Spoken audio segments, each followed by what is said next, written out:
আসসালামু আলাইকুম এভরিওয়ান। আজ আমি রান্না করব বেগুন দিয়ে রুই মাছের ঝোল। আপনারা অবশ্যই এই রেসিপিটি আপনাদের লাঞ্চে ট্রাই করবেন। আশা করছি আপনাদের অবশ্যই ভালো লাগবে। রেসিপিটি তৈরি করতে আমি প্রথমেই কড়াইতে হাফ কাপ পরিমাণ তেল দিয়ে দিলাম। তেল দিয়ে আমি তেলটি খুব ভালোভাবে গরম করে নিব।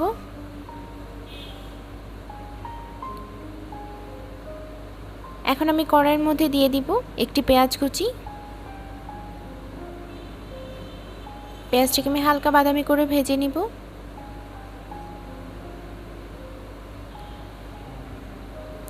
আমি এখন দিয়ে দিচ্ছি 3 চা চামচ পেঁয়াজ বাটা, 1 চা চামচ রসুন বাটা,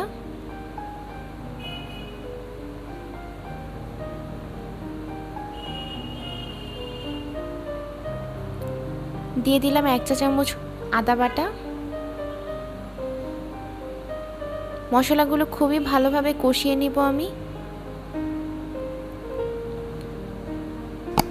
মশলাগুলো যত ভালোভাবে কষাবেন ততই রান্নাতে ভালো একটা ফ্লেভার আসবে।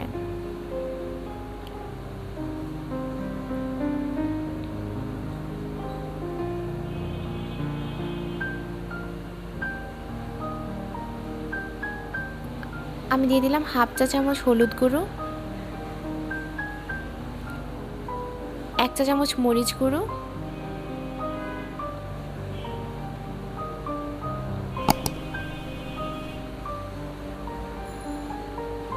সামান্য পরিমাণ লবণ দিয়ে দিলাম। লবণটা আপনারা নিজেদের আন্দাজ মতো দিবেন।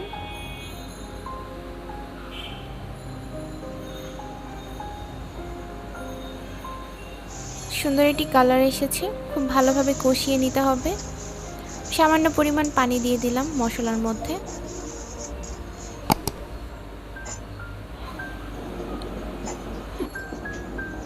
আমি ভেজে রাখা বেগুনগুলো দিয়ে দিলাম,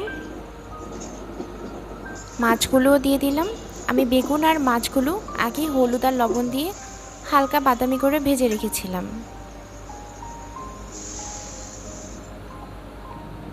আমি এখানে 1.5 কাপ পরিমাণ পানি দিয়ে দিলাম। আমি একটু ঝোল ঝোল রাখবো, তাই পানির পরিমাণটা একটু বেশি দিয়েছি।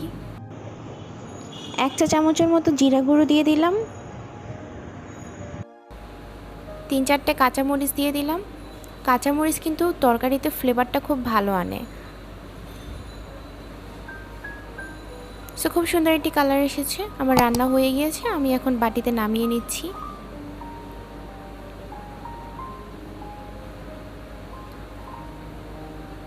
খুব সুন্দর একটি কালার এসেছে বন্ধুরা, আপনারা দেখতে পাচ্ছেন।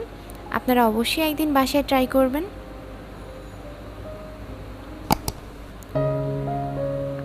আমার ভিডিও যদি আপনাদের ভালো লেগে থাকে প্লিজ আমার চ্যানেলটি সাবস্ক্রাইব করবেন। ভিডিও লাইক শেয়ার করতে ভুলবেন না। ধন্যবাদ।